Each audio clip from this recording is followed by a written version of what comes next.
the Country Underdog podcast with Lorenzo Soriano and Reed McDonald. This week we Howdy. we have the pleasure of having Jack Marion from the Pearl Snap Profits on with us. What's up, y'all? What a shame. What a shame. What a shame. We ended up this way. And that was Jack's song, What a Shame. So Jack, why don't you tell us a little bit about yourself, your backstory, and about your band and who's in the band and all that stuff. Man, yeah. So I grew up in a small town in North Carolina called Mount Airy, North Carolina, and really the biggest thing that town's really known for is it's where Andy Griffith is from. So if you've ever seen the Andy Griffith show, Oh yeah. his hometown, he's from the same hometown. So I grew up there, a little mountain town. I played music. I was about 8 years old. Went to college at this place called Appalachian State University up in the mountains. A couple other guys that are in country music have gone there. Just some small names like Eric Church, Luke Combs. So maybe nobody you guys heard of, but Never. so yeah, went to college up there. Kind of played a little bit of music in high school. Played out a little bit.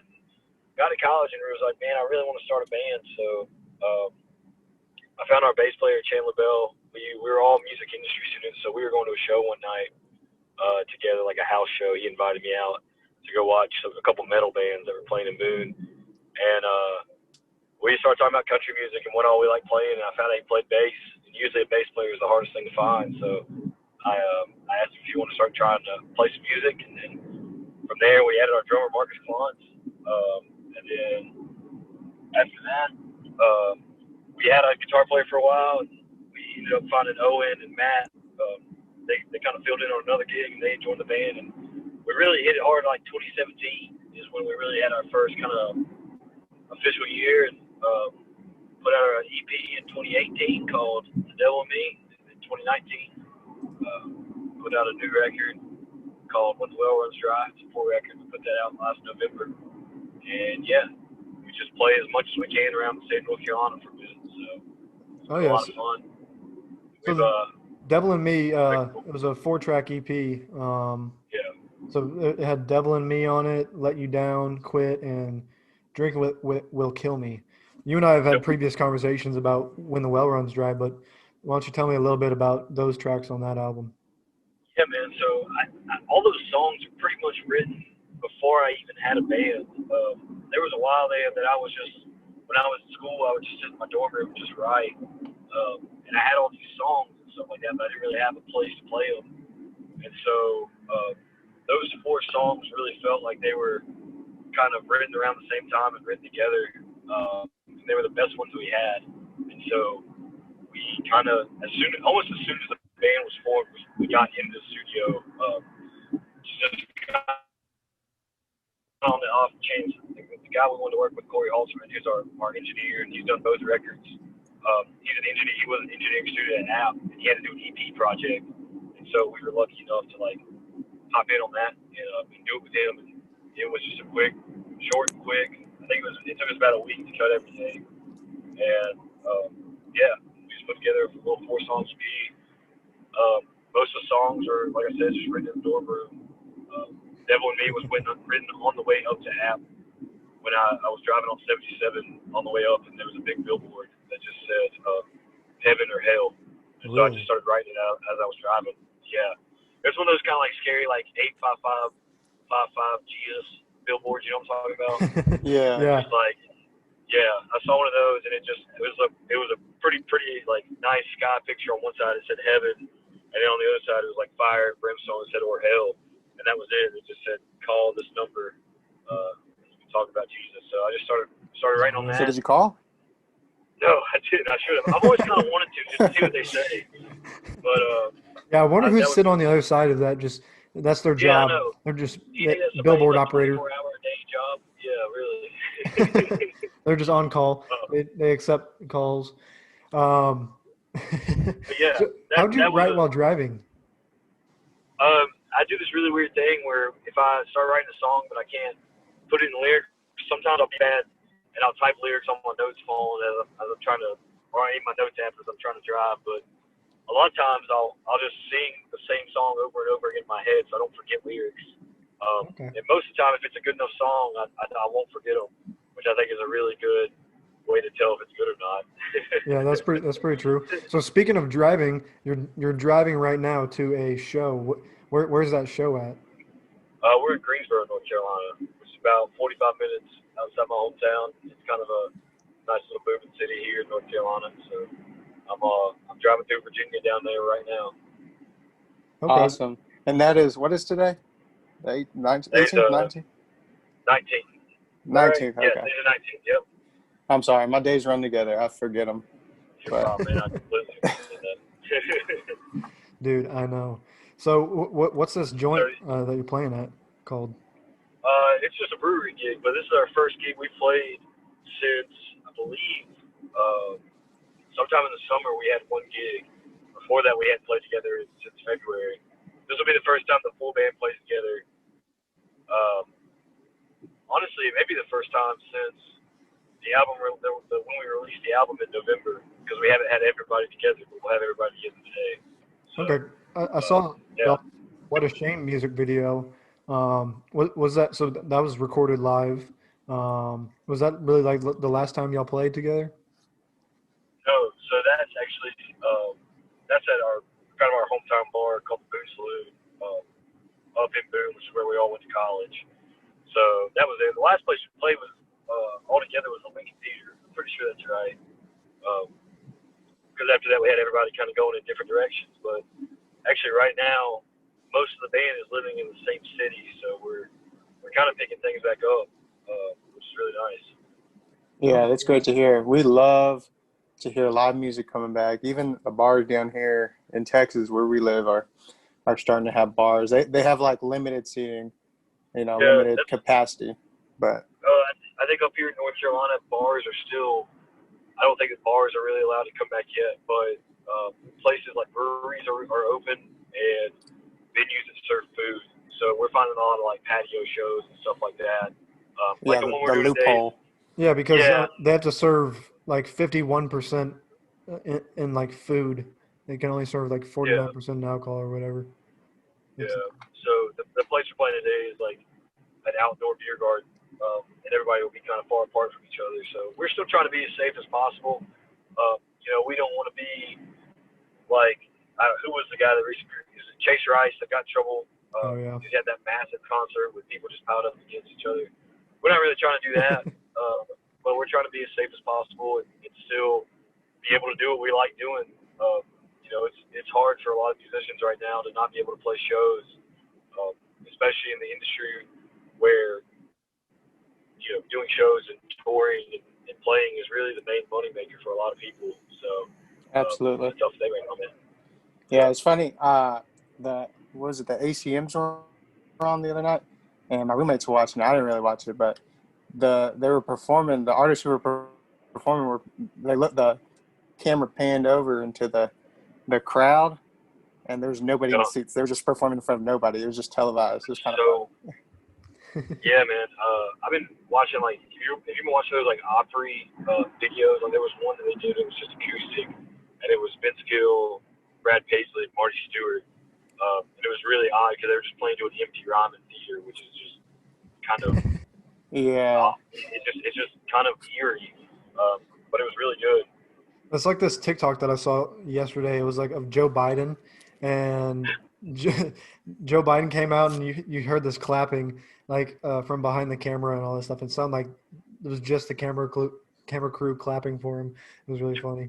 All right, yeah. Yeah. It's I don't. it's How would you feel? How would you feel if you played for an empty audience, like nobody in the crowd? Would that affect you at all? It would. I mean, I've done it before. On the come up.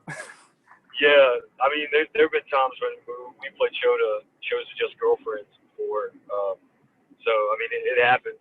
But I mean, it's really a massive difference between playing a room that's got 50 to 80 to 100 people in there that are really loving everything you're doing to playing to a room to nobody. And even still, the big adjustment nowadays is just doing these live streams. It's kind of odd to play all these songs and not have that instant feedback from someone of, whether it's clapping or, shouting or feeding Yeah. off the energy of the booing. crowd. Yeah, man, it's really odd to do a live stream and just see like comments pop up, but just see like likes and stuff. It's kind of odd, but it's kind of what we have to deal with nowadays. So let's talk a little bit about When the Well Runs Dry. Where was the album recorded at? So it was recorded in Boone at the same studio we cut Devil and Me at. It's called the RFG Studios. It's a part of the School of Music up there. So we cut up there, and Corey Hossman was the main engineer on it. JD Lee and Jacob Davis Martin were the other two. We cut it there. We did some like bedroom stuff with like vocals and whatnot, but the majority of the record was cut in that studio. Yeah, I listened to this whole album a couple times, and I gotta say I loved every single song on the album. This is only my opinion, but that kind of says something, because for me, I always, doesn't matter if I absolutely love the artist or not, I always have a song that I'm like, I don't really like that one, and that's just me and my opinion, but whenever I love every single song on the album, that's really says something about that album. Thanks, man. I really appreciate it. When we put out Devil and Me, I learned a lot. That was the first record I've ever put out. That's the first time I've really even jumped into recording or anything like that.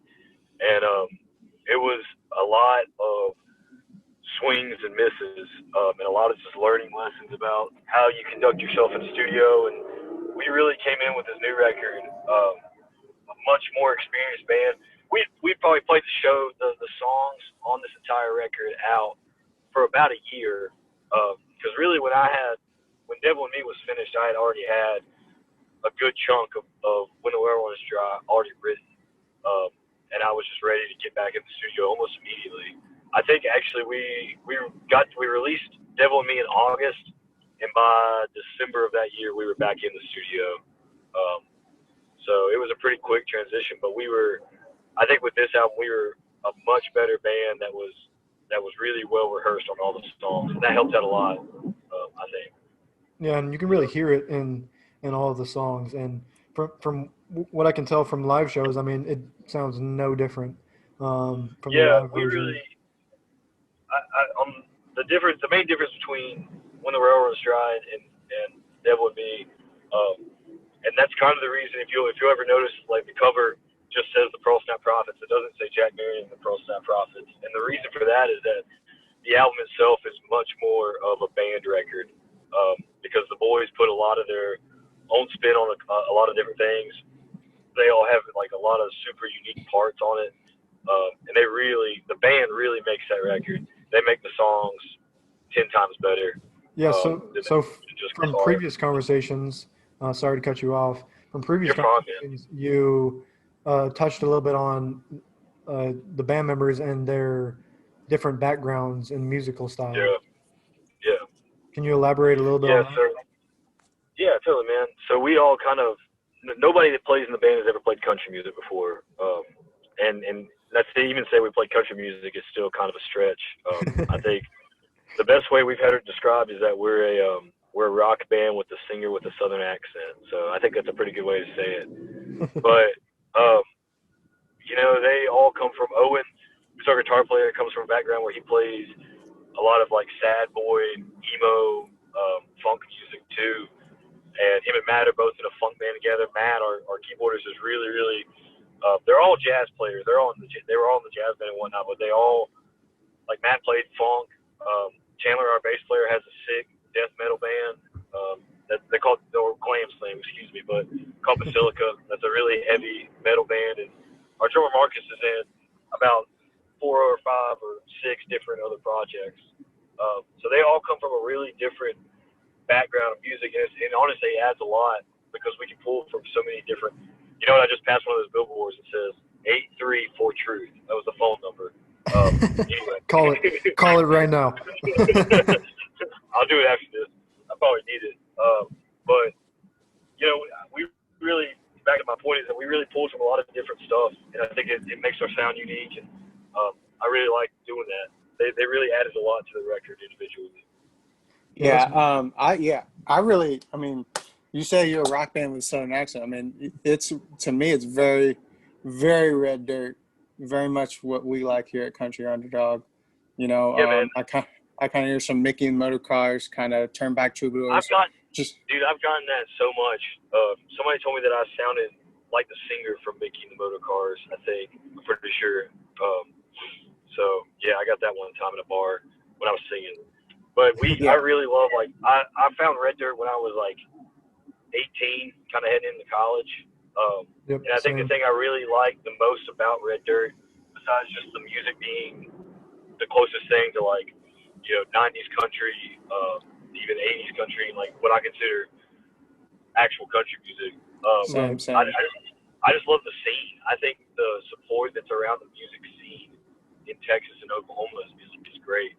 That's really what's drawn it to me. And my biggest thing is, I know we're from North Carolina. We're not necessarily typically a Red Dirt band, but I like to think that we fit around in that genre a lot. For sure. And that's a lot of what we at Country Underdog are trying to do. I mean, like Texas music pickers, they just promote Texas country, all that stuff. Whereas like with us, there's so many guys out there like y'all that are outside the Texas Red Dirt scene that completely fit into the genre and that are quote unquote underdogs too, that deserve more promotion. And I think Texas takes a lot of the, what do you call it? The credibility or whatever. Since Texas is just so big, I mean, you hear those about those guys more. The best Red Dirt band's not even from Texas, though. That's the thing. That's true. That's true. That's true. See, that's the thing, though. They're like close enough to Texas. I don't know. I mean, same with Louisiana. There's Louisiana artists that like fit into Charlie Crockett.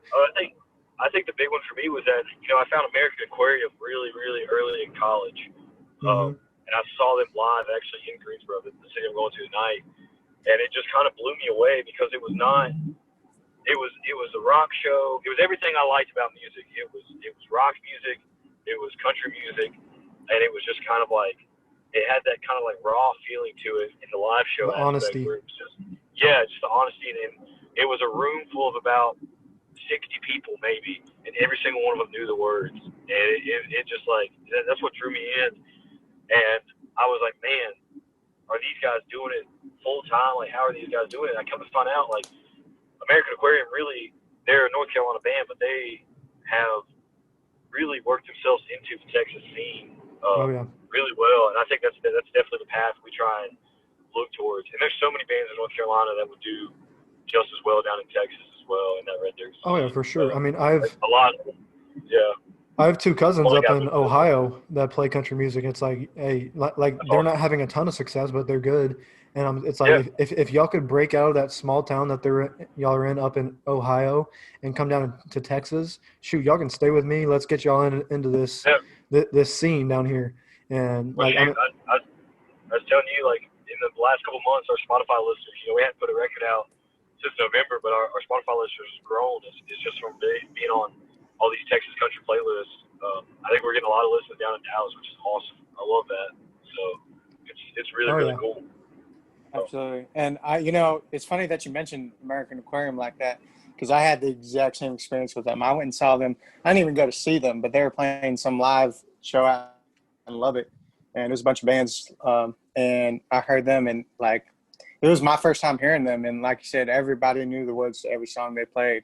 And that's kind of how like these Texas country bands and these Red Dirt bands really thrive. They start out in the live show circuits, and they feed off of the energy of all of those live shows, and then they strive, and then they put out records on like music streaming platforms like Apple Music, Spotify, all that kind of stuff, and that's people.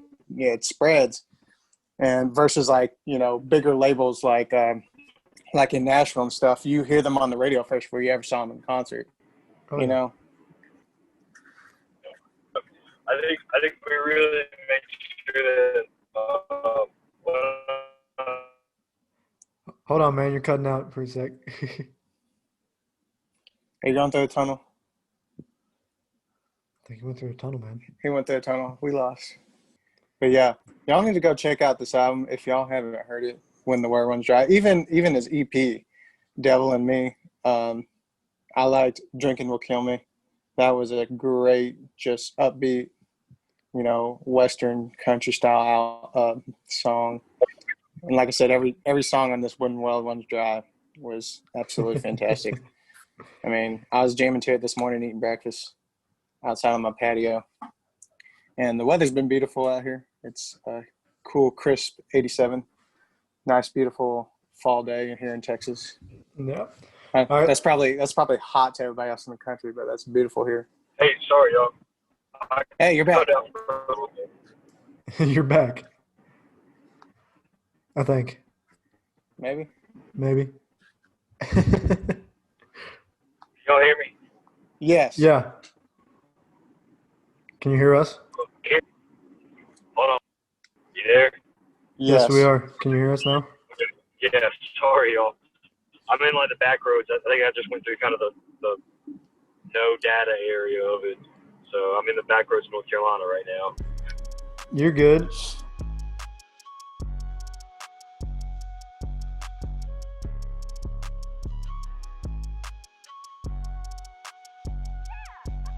That's the commercial, yeah. That's where you cut that in. All right, everybody, we're back from our commercial. So let's get on the topic of like over the break we kind of talked about your job, Jack, and what you're doing right now, man. Why don't you tell us a little bit about that and what it's like to work right now while also writing music and all that stuff. So before this pandemic, I was kind of doing the music thing full time. I had a job out in Nashville. I was working at a label, and then every single weekend I was coming home to North Carolina to play shows. Then the pandemic hit, and I moved back home. So after that, I was in Austin for a little while, down on 6th Street. That's where I was right before the pandemic hit, and right around the time I was going to come back to North Carolina, I'd been down in Austin for about a month, and the pandemic hit, so I came home. Now I am working at a factory in Asheville, North Carolina, Monday through Friday for Moog synthesizers. So a lot of keyboardists and stuff like that you'll see in a lot of different bands play Moog. So I'm on a line all day making synths. It's pretty sick, bro. So I'm doing that Monday through Friday, 8 to 5, and then on the weekends I'm kind of just hanging out, playing shows here and there. But really, the best thing about it is that I get to sit still for about 8 hours a day. And for me, as the type of person I am, if I sit still for too long and get bored, I just start writing. So I'll just start writing stuff on the line. And then I've also recently moved into a trailer, which is a little bit of a dream of mine that's come true. So I was pretty excited about it and a little worried, but once I got in there, we kind of made it our home. I moved in with my guitar player, Owen, and it's just kind of, I can just tell that kind of vibe of that room and what it is in itself is just going to give a lot of good songs. So I'm really excited I've already written a couple good ones here, so yeah. I can imagine the good jam sessions that going on in there.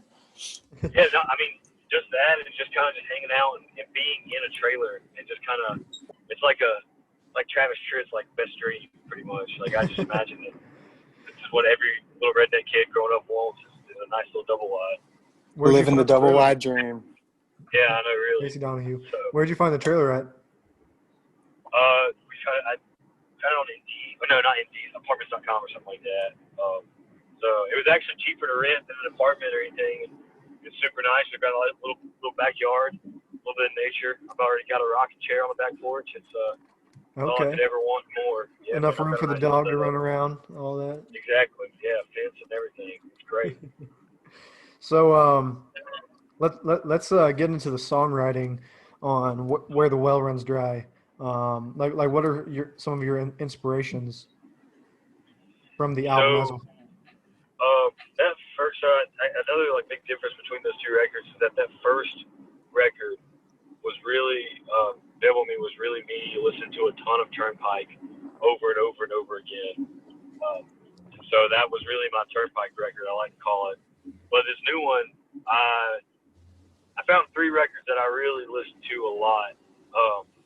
The first one being Darkness on the Edge of Town by Bruce Springsteen was really the record that it's my favorite record all time. I think it's my favorite it is my favorite Springsteen record. It's probably my favorite record all time. I think I'll listen to that at least once a month all the way through. Okay. Just because I think the writing on that is just absolutely incredible. So I listened to that record a lot. And then the Lonesome Jubilee, which is a Mellencamp record. I got really, really into John Cougar Mellencamp right before I put on this record too. And so I was listening to him a lot. And then Wolves by American Aquarium, that was the other big one. So Great. The whole record I think took me about a year to write. So it was just finding the songs that I thought would fit together and tell a little bit of a narrative. So yeah, a lot of them were written back home. That summer before we recorded, I'd stayed back home in North Carolina at my mom's. We were actually living at my grandma's house because my mom's house was being redone, and so like songs like Old House was written there, and that song is literally written about that house. It was just a good time for me to be writing. Again, I was just bored. I was bored at home and working in the summer, so I was cutting grass to pay for a record that I hadn't written yet. And I was just bored, so I just wrote. So yeah, man. So Badass, man. In this next section, let's just hear a little bit about each song. So let's start off with "What a Shame." Yeah. So that song, it is more the still kind of the holdover for like the Turnpike thing. I think. I really like how Evan always writes about Lori. I found that like super interesting as a writer, that he keeps a lot of the same characters. And so I try to do that. I use the character Katie a lot. So What a Shame is really just kind of about going back home after being away for a while and having to see ex-girlfriends and ex-girlfriends' mothers that don't like you that much, having to run into them in awkward places. So yeah, and just kind of the idea of thinking about it. Everybody's had that girlfriend from their high school that they think about. And they're like, oh man, maybe that should have worked out a little bit better. So I think or at least maybe I don't know if everybody does that. I know I do. So that's where that one comes from.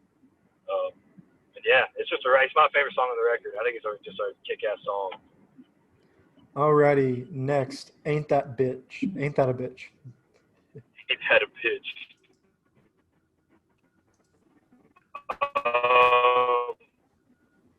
I don't really know, man. That one's kind of I call that my song. That's kind of what I wrote it around, I guess. I don't really, I think I was listening to a lot of Wade Bowen when I wrote that, and that's also kind of from Darkness too. So you cut out a little bit for a second. You repeat that? Oh, sorry. Like I said, I was listening to a lot of Wade Bowen when I wrote that. I don't really know where that one came from. Other than I just had the idea for the riff, the da da da da da da. So I thought it was cool. I thought it was fun live, but we've got like kids in the audience. We changed it from "Ain't That a Bitch" to "Digging a Ditch." So that's our little flip. That's the clean version, PG version. All right, what about Unfaithful Heart? So Unfaithful Heart, that song was written. So my girlfriend came to me. She was like, "You write all these songs, but you don't write any love songs. Why is that? Or at least I don't write any songs about her." And I don't really write love songs. It's not really my thing. And so I did. I wrote her one, and it was okay. It was cool. She liked it. I really didn't. That song will probably never ever see the light of day. But I just started thinking, I was like, what's the worst thing somebody can say to you in a relationship when you've been in it for a long time? And the thing I thought of was, I never really loved you. And from there, I just kind of ran with it. So yeah, that's how that one was written. And it sounded much different in my head than it did on the record. The boys really put a really cool twist on that, I think. and it's one of my favorites on the record too, for just how unique it is. All Absolutely. right. That one hit me in the feels. That was a great song. Yeah, that was one of those songs. My mom sometimes she'll listen to my stuff. She'll be like, "Man, you really scare me with your writing." And I was like, "Why?" She's like, "You just kind of sad a lot." And I was like, "Well, I can't help it." I think a lot of times we get these writers, especially with like pop country radio, that people write about like Monday through Thursday, or they write about Friday through Saturday. Nobody really writes about Monday through Thursday. Nobody's writing those good like sad country songs anymore. That's true. That's where the best Like, songs come from, honestly. dude, yeah, me and my girlfriend listened to "When You Were Mine," or "You Were Mine," the Dixie Chick song. You know that song? Uh-huh. And I was like, man, nobody in a while has put out. You talk about a song that is just sad and like just well recorded. That one, nobody's really doing that except there's a couple, but they're all underground artists. But yeah, nobody's doing that on country radio anymore. It's all about Yeah. parties. This is a I little. think Go ahead, Lorenzo. I was gonna say I think if our mamas really knew how sad we were on a day-to-day basis, they really would be concerned. Oh yeah, absolutely.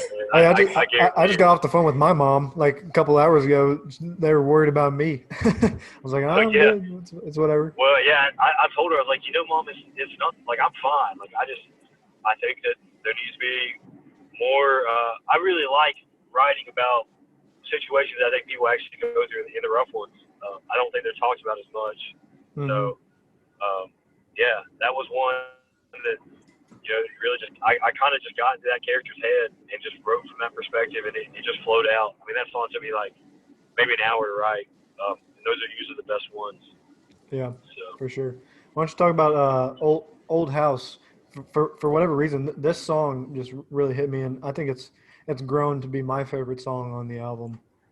Surprisingly enough, a lot of people say that, man. I've always found it interesting when I record songs or when I write songs I think are going to be people's favorites. A lot of times it's the ones I don't think about that are going to be that end up being a lot of people's favorites like that. A lot of people like that one. I wrote that at my grandma's house. I wrote that kind of with her in mind. My grandma Maxie, when I would go over and visit her, she would just keep the TV on 24/7, and it was just because she liked to hear the voices. And I think a lot of people that are either older or just alone do the exact same thing. It's just a way to kind of deal with their loneliness. So, yeah. Fill the empty space, yeah. Yeah, and that's I think it's that's a big thing a lot of people deal with, and I have a line in that song that every time I hear it, I'm like, man, I don't know how I did that, but I'm glad I did. And it's I think through the cracks, flashes of blue lights. It's just such an image for me. Oh yeah. That really sticks out in that one. That's one of those. That's one of those Flatland Cavalry like uses of imagery. Yeah. Like counting constellation on the popcorn ceiling. Yeah. Yeah, just it's one of those things. I love that. I really think a big thing I've learned in the writing is all about the details and the words you use. And so it's really become a big thing for me to try and become a more detailed writer with stuff and really like paint a picture for someone. So that was one of the songs I really felt like I did it, and I'm really happy with that. And like I said, it was the one I thought I would put it on the record, and some people would like it, and it would be one we just pull out of shows, and a couple people would enjoy it. But it's one I get asked for a lot, so I'm really happy with it. Oh yeah. Let's see, American Dream. Yeah.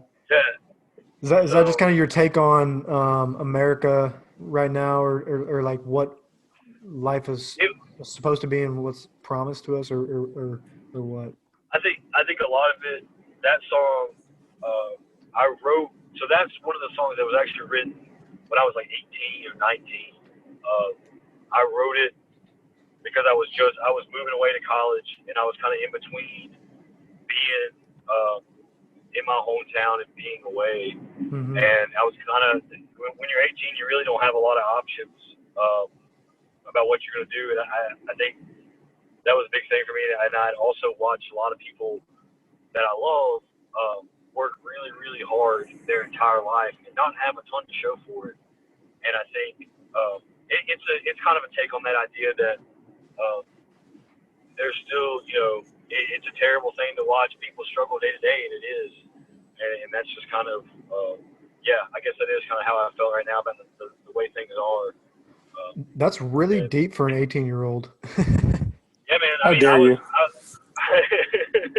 I kind of moved away to college, and I was kind of like, man, shit. Like,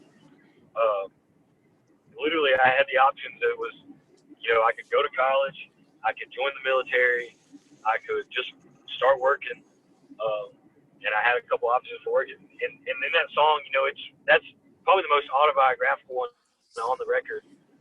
Because I'm talking about my grandpa too, and he really did. He worked in a factory. He would wake up in the morning, and he would go and prime tobacco, and then he would go and work at a jewelry store that my family owns as a repairman, and then he would go work third shift at Reynolds making like making like Camel cigarettes. Edit that out, by the way. People can't know that I don't know that Reynolds doesn't only makes Camels. I'll be disowned if people hear that. But yeah, he would do that. He just worked his ass off, and they had a good life and everything like that. But it's hard to see people like that just work and work and work. And kind of work their lives away. Just to put food on the table. Yeah. Just to put food on the table, Yeah, I mean, it really is. It's something I saw a lot just around me. I love writing about the people around me and people I see just in the South. That's a really big thing for me. So that's what that one was kind of written for. Yeah, so I mean, I kind of like your style of writing and how you take like American Aquarium and Turnpike and how they write about characters, like you said, Katie. You come up with this fictional character but you apply it to things that you've experienced or might have experienced or think other people have experienced, and I think that's really cool. Yeah, absolutely. It's really kind of funny actually with things like What a Shame and whatnot and Let You Down. Like people assume that I'm just an asshole, in the way that I have. Or maybe that's just the way I view myself with like the women that I've dated and whatnot. But there's no Katie at all. There's never really been. I've had a lot of girls. It's kind of a cool little trick because I've had girls come to me and be like, "Did you write this song about me?" And I could say yes. I've never dated a girl named Katie, so I was just like, "Yeah, it's not true. It's just a character." But it's experiences that I think it may just be a cluster of all different things that just happened over years of relationships and stuff. And right. That's true for all the songs I write. There's not a ton that are really autobiographical, but there are a lot that are experience based, or at least other people's experiences. Well, I mean, from what it seems like to me is like you take from like how you're feeling in these situations. Absolutely. and certain parts of how you're feeling are easier to write about than others. And I mean, when you're talking about relationships, what I get out of your music is not that you're an asshole. I get from it is that like you've been through it in relationships and all that stuff. Yeah. And you might not write like these sad like fuck you songs like Coetzel and all this stuff. Yeah, I try not to be too vindictive with it. I don't Right. think that's really fun. I have some songs where I'm like, "Fuck you, you did this," but I think those are just kind of mean. I think it's way more to be like, okay, like things didn't work out, but they sometimes just don't. I think it's just something that's something you really have to learn to accept too, and that definitely shows up in my writing. Right. So I mean, like after listening to When the Well Runs Dry and your other stuff, what I like get as a picture of you is someone who's made his fair share of mistakes and all that stuff, or just things haven't worked out with girls for whatever reason. Oh, absolutely. But like you almost get in this dark place. But you're trying to do like good for yourself. Yeah. But that dark place is hard, and it can sometimes be like where you inflict pain on yourself. I'm not talking about like like Yeah, no, I'm not talking I about get it. anything suicidal, but I'm talking about like No, you're just traveling down that road to hell, you know? absolutely, yeah. That there was a point in time that I really was just like living fast, and there's definitely that you're right. That 6 men that like driving too fast on my road to hell. Uh, I don't necessarily absolutely believe that I'm on the straight highway to hell, but you definitely kind of maybe even just overthink things way too much. Oh yeah, completely. And get way too much in your head. And you're like, I've really messed things up. I And mean, so I think you're not alone. yeah, I think a lot of people feel that way. A lot of people. I think that's why people really like that song or like a lot of the songs. Is that I hope at least that people can uh, have similar feelings and can find certain things in there that reflect upon themselves. Dude, yeah. I They, mean, they see similar sometimes you things. find a great girl and everything, and you want everything to be perfect, and somewhere along the way things just get fucked up, you know, and you end up Yeah, you end absolutely. up just overthinking things or hanging on too long to where it sends Sometimes you in like a down spot. sometimes things just end. Yeah, sometimes things just end. It's not even your fault. They just happen to end, and that's for someone like me. Like things coming to an end, and I am a sucker to like really get sucked into a relationship. Hmm. Things coming to an end is just kind of a weird thing for me. Even still, I get emotionally attached to people. So Right, it's an odd thing, man. and But you end up thinking about how um like that you think about that wasted time and yeah, like what a shame like that we ended up this way. yeah. Like I think it could have been so much better. I think yeah, well, yeah, I think that yeah, especially on that song is it's a what a shame. Like probably just had what a shame. You're exactly right. It could have been better. It's the what if. I think that's the biggest Right, thing. right. Just the constant what if with someone. So Because anyway, yeah, back to just to yeah, talk about what a shame. But yeah, 100%. After our relationship advice dog hole we ran into. yeah, I well, appreciate well, that. Yeah, well well, it's put that out. Put that out completely. Put that it, out completely separate, and just be like, have someone call in. You need to see if you can just put someone like calling in, and then be like, let's make a hey, billboard for can it. you guys? Yeah, yeah. Let's put call in 855 help. Advice 855 help country 855 underdog. advice. But yeah, so it's just so interesting to going from that song and then to like Unfaithful Heart and then Old House. Like you almost get taken on a journey like you might not have even meant to send a listener on because I mean you end up listening to Old House and it's like well like you almost get this feeling of like what a shame things could have been a certain way and then you get to Old House and it's just like um, crap. What happened? Can y'all hear me? Yeah. It's just like why, like think you screwed things up and the girl's off whatever and you're just home alone. Yeah, yeah, and that even just the fact of like I think in that song it's really someone is so worried about someone else still even when they're out and not obviously not uh, being someone is gone from a relationship and they're out and about in town and it's just that worry and pacing the floor and being alone and having to deal Hmm. with that. And so I think that one comes from relationships. It comes from, and my grandmother, the person I wrote that about, she was in a relationship for a really long time. And she was, when my grandpa died, she was just really alone. Like she just stayed in the big house by herself. Hmm. I see that with a lot of different people. And so I think that's just an issue. It's interesting that you say that those songs kind of take, I hope that they take people on different aspects Oh of, yeah, I was about to touch on that. The best songs people can take in relationships. different ways. Yeah, yeah, Um, absolutely. let's see. Are there any other songs on that album you want to talk about? Well, so we got to American Dream. There's what's There's after that? Wolves, I Wolves, think. I Family think there's only three Funeral, songs left, really. Daylight Town. I want to say something about Yeah. Family Funeral. Go ahead. Oh, so Family Funeral especially kind of relates to this year. I mean, we're not really supposed to go out and like visit family and go visit other people and do all that, be really social these days. But, you know, I had Yeah. some family members die this past year in the height or the peak of the coronavirus scare. You know, we could, you know, we can't go have funerals or nothing. We couldn't even go visit them in the hospital. But it's getting to where now, Yeah. like we're fixing to go actually celebrate a funeral.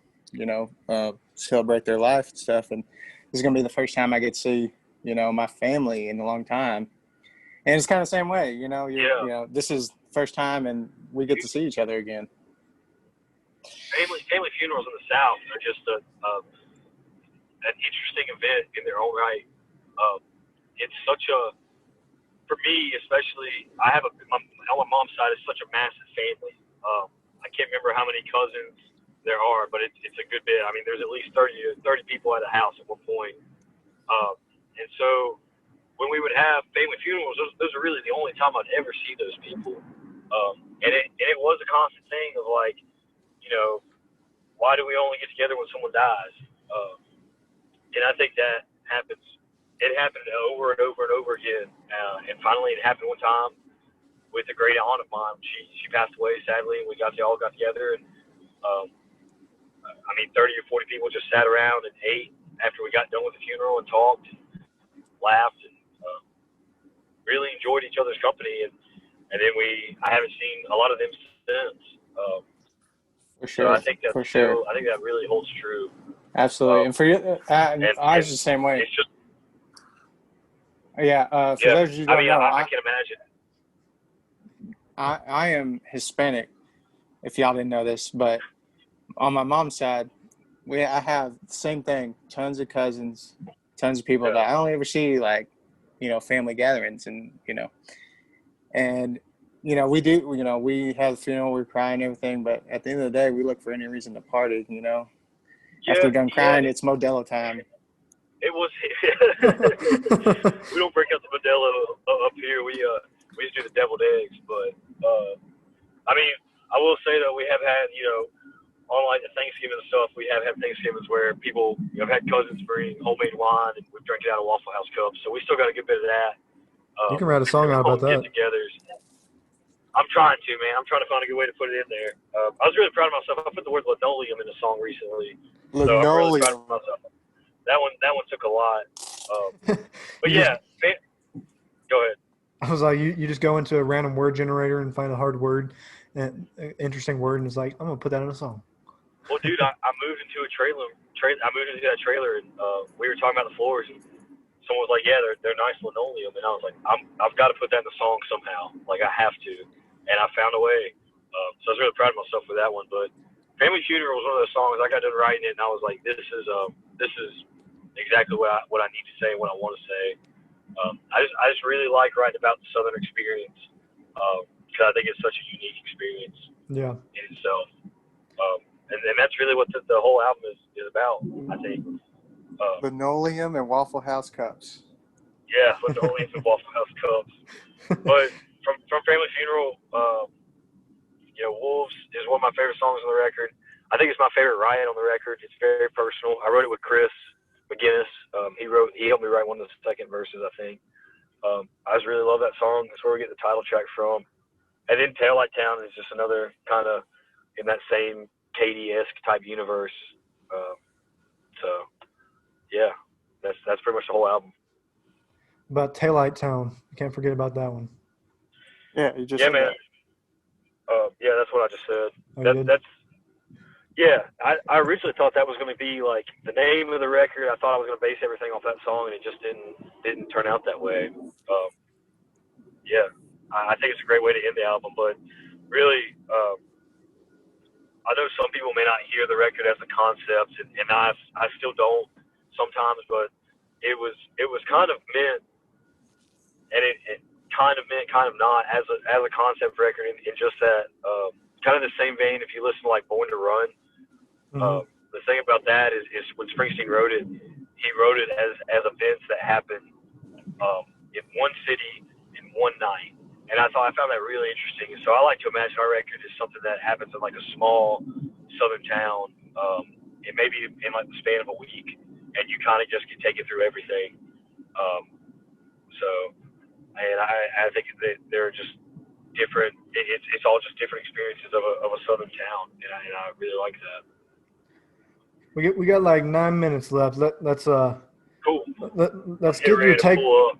Let's get your take on Go the ahead. industry, and then we'll close All right. it out. What exactly you want to know about the industry? Because I've got a lot of opinions about it. Oh yeah, Lorenzo, anything you want to say about like the state of music as it is right now, or anything? You know, it's hard times, and it's gonna be hard times for a lot of people. But you know, the faster we can get back to our new normal, the better. You know, I mean, like I said, we got stuff slowly opening up down here. I know it's different every different part of the country. You know, depending on if you're a red or blue state. But Yeah. you know, sooner the better. I think right now, really with the music industry, we're really seeing it move more and more towards content-based stuff, and that's kind of the natural progression has been going on, especially with digital streaming. But you know, we're really kind of I listened to a podcast. Someone made a really interesting point that we're kind of back in the era, not back in it, but in the era of like single-based type things, where really, if an album is made, it is made solely of singles. Like Luke Bryan nowadays, his entire record is going to be based solely just single after single after single, and try and get radio charts or Spotify listens. And that can be a good thing, but I think it can also be a negative thing. I think we're really going to miss the album. We're moving. A lot of people are doing EPs now. I like EPs; they're short, but I really am a sucker for just a good 10, 12 song album. Oh yeah, because that you can play front to back. Yeah, absolutely. You know, Willie Nelson pretty much only, not exclusively, but he wrote a lot of concept records, and you just have to listen to them front to back, and they're just great. So I hope we don't lose that, but I think that's something we're in right now. I started noticing like on Spotify, like these guys they'll release singles, and then with each single release they load onto that album, and eventually that's so album. cheating. That's so cheating. You can't release 5 singles and then come out with a 10-song record and be like, look at my 10-song record. I got 10 songs. Like, no, you got a 5-song record. Yeah, we already heard this. I mean, it's still important for us to. I still try to treat like every song like it could potentially be a single, but I really like the idea of putting stories together with albums. There's they should be like a good movie or a good book. You should have equal parts to it. I think that's one of the things I really like.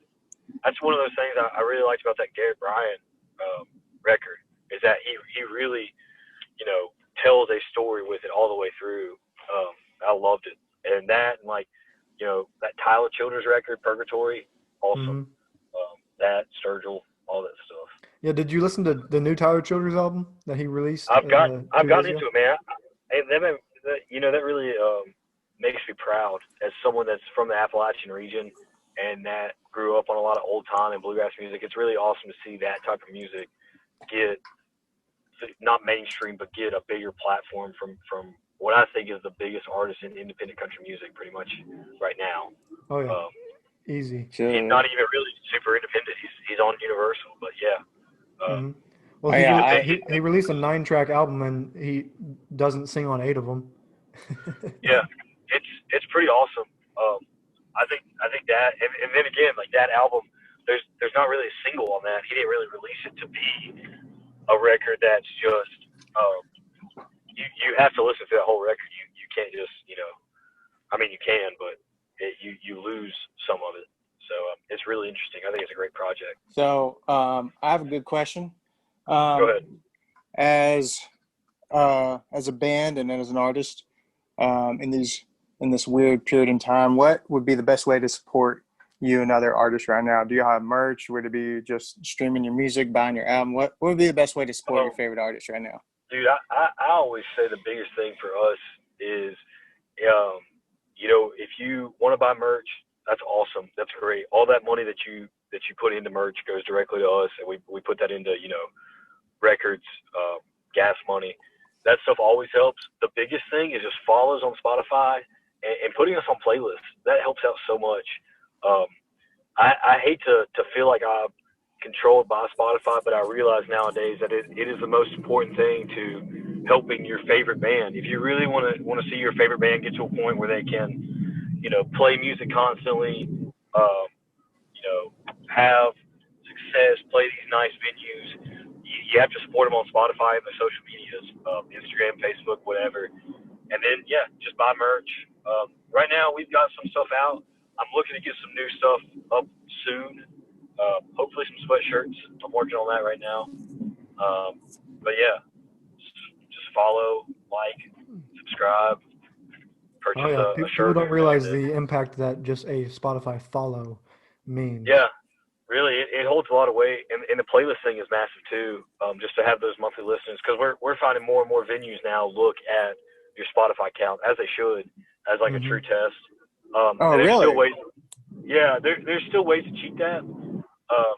Some people pay for playlisting or pay for their song to get on certain things, and we're really trying not to do that. We don't want to go that route. We want to make sure that what you see is what you get as far as like what people are actually listening. Because you can have 10,000 streams on Spotify all you want to, but you still got to put asses in seats at some point at a gig. 100%.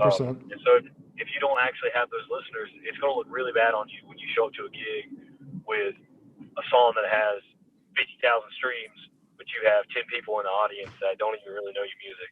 Oh yeah.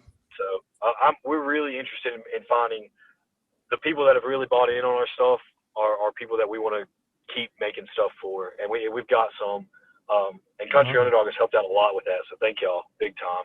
Of course, man. Of helped us course. a good bit. We're excited for the new stuff going on, new stuff that you're working on. Can't wait to hear some of that. Maybe put out some teasers, but we got a minute left. Cool. We got to close this out. Go ahead. Go ahead. Well, I was just going to say, thanks everybody for listening. If you want to keep up with us as a band, we mostly stay in North Carolina. We're doing our best to kind of get out and about once all this is done. But, go to jackmarion.com. That's the best place to keep up with us. Our Facebook page, our Instagram, at the Pearl Snap Profits. That's profits like Jesus and not like money. Thank y'all for listening, man. That's it. Thanks for coming on. I definitely add you to my playlist, and let us know when you're in Texas, my man. I'm gonna do my best to make it down there, man, and long live Turnpike, man. Absolutely. Long live Turnpike. Right, have a good show tonight, man. Thanks, man. I actually just pulled in, so I'll see y'all later, y'all. See ya. All right. Thank you guys for listening. Tune in next week.